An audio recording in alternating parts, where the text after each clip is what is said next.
একটা পুরনো বিষয় নিয়ে কথা বলি। 1/11 যখন ঘটেছিল, সবাই যে বলে ফখরুদ্দিন বাপের বেটা, মইনিউ ফখরুদ্দিন বাপের বেটা, তখন একে ধরেছে ওকে ধরেছে, কেউ কোনো সাউন্ড করেনি। এখন যেরকম বিএনপি নির্বাচন করছে, তখন বিএনপি নির্বাচন করেনি। মইনিউ ফখরুদ্দিন, আবার তাদেরকে কড়াভাবে সমর্থন দিচ্ছে ভারত, আমেরিকা। বিএনপির অবস্থা নাজেহাল।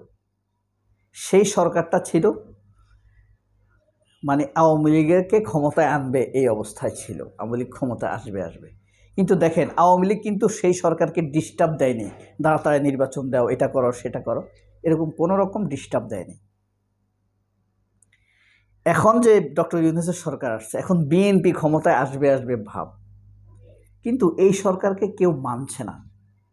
বিএনপি আসবে ক্ষমতায়, বিএনপি নিজেই মানছে না।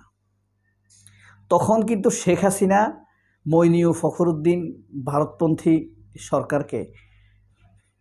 সরকারের সমর্থন পেয়ে শক্তিশালী ভাব ধরেছে, এবং আওয়ামী লীগ তাদেরকে দিয়ে বিএনপি অফিসারদেরকে সরাইছে, বিএনপি পন্থী অফিসার, কর্মকর্তা, সচিব এদেরকে সরাইছে। কিন্তু বিএনপি সেটা করতে দিচ্ছে না এখন। দেখেন কারণ কি? ওই যে ভারত নিজের ভালো নিজে বোঝে না। আচ্ছা, তখন মইনু আহমেদ কিন্তু ফখরুদ্দিনের সরকারকে একদম আন্তরিক সমর্থন দিয়েছে, আপনি যা খুশি করেন। কিন্তু দেখেন, ওয়াকারকে আমরা নিয়ে যা ভাবছিলাম, এটাকে চটকনা মেরে ফেলে দিলেই ভালো হতো, কিন্তু বিএনপির কারণে এটা সম্ভব হয়নি। বিএনপি বলছে দেশ বিশৃঙ্খলার দিকে চলে যাবে। এটা বিএনপি বলারই কথা। বিএনপি 17 বছর হাসিনাকে মেনে নিছে আতাত করে, তো ওয়াকারকে তো মেনে নেওয়া স্বাভাবিক। বিএনপির এই চিন্তা নিয়ে যদি জুলাইয়ের আন্দোলন করতো এই শিশুরা, কিশোররা, যুবকেরা, ছাত্র জনতা, তাহলে কোনোদিন হাসিনাকে তাড়াতে পারতো না। তবে ক্রমেই জাতির কাছে, আমাদের কাছে, মানুষের কাছে ওয়াকার প্রত্যাখ্যাত হতে শুরু করছে। Day by day walker become weaker. Day by day walker become weaker. দিনে দিনে ওয়াকার দুর্বল হচ্ছে। দুর্বল হওয়ার 5টা সিমটম বলে, দেখেন আপনাদের সাথে মিলে কিনা। 1 নাম্বার হলো, ওয়াকারের যাদের সমর্থনের শক্তিটা ধরে রাখছে, জেনারেল শামস, তারপরে মবিন, হামিদ, এরা সবাই কিন্তু অপরাধী, জাতিসংঘের রিজেক্টেড। এটা আবার মানুষ জানতে পারছে, আমরা জানতে পারছি, যে কোনোভাবে হোক, আপনারাও জানেন। তো ওয়াকার যাদের উপরে নির্ভর করছে, তার দক্ষিণ হস্ত যারা, তারা সবাই অপরাধী।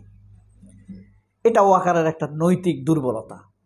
অপরাধীদের উপরে নির্ভর করে তাকে চলতে হচ্ছে।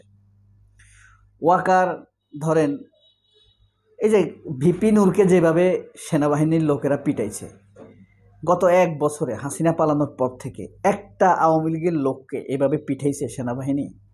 পিটায় নাই।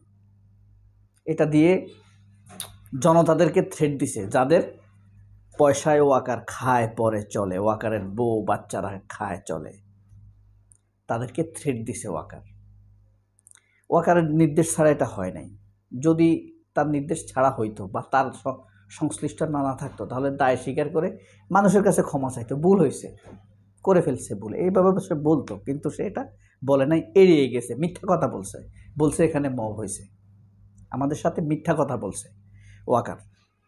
সব, বারবার বলি, সব সেনা অফিসার অপরাধী না, 179 জন, আর জাতিসংঘ অনুযায়ী 72 জন, জাতিসংঘের লিস্ট অনুযায়ী। দেখেন, আরেকটা কথা বলি, ওয়াকার যে দুর্বল হচ্ছে, ওয়াকারকে প্রধান বিচারপতি প্রত্যাখ্যান করেছে, তাড়িয়ে দিয়েছে। ওয়াকার প্রধান বিচারপতির সাথে সাক্ষাৎ করতে গেছে, এটাই তার একটা অনৈতিকতা। সে আর্মস শক্তি দেখাইতে গেছে সেখানে, তার কথা শুনবে।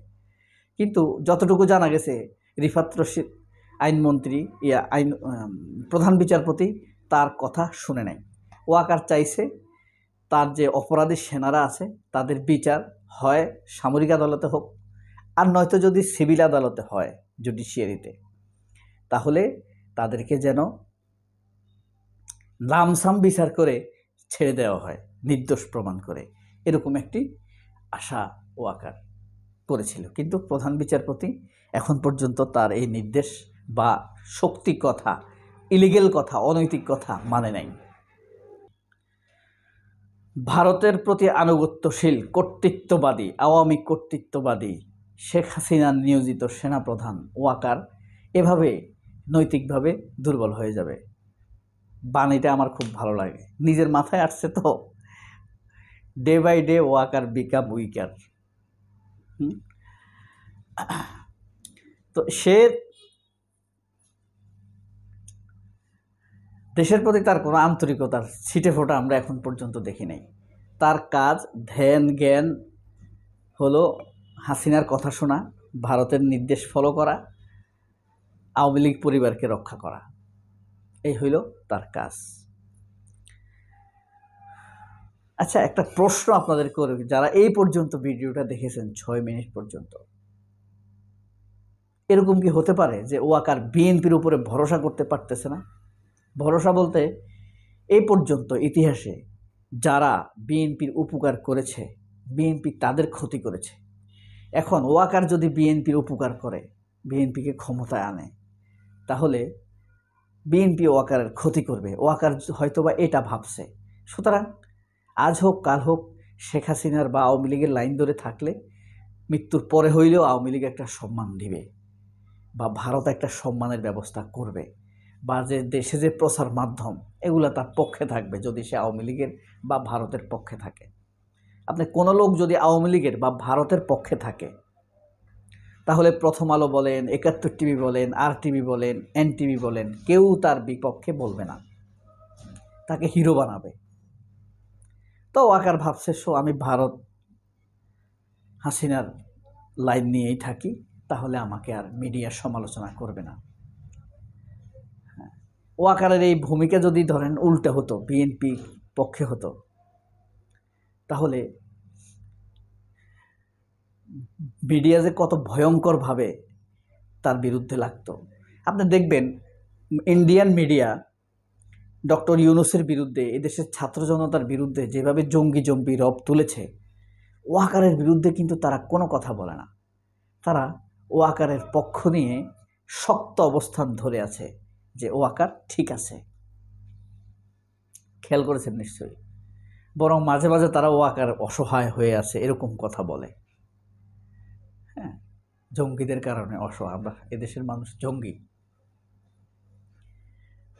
ওয়াকারের পক্ষে আছে কিন্তু ভারত। সবাই অনেক ভালো থাকবেন। আল্লাহ হাফেজ। আসসালামু আলাইকুম।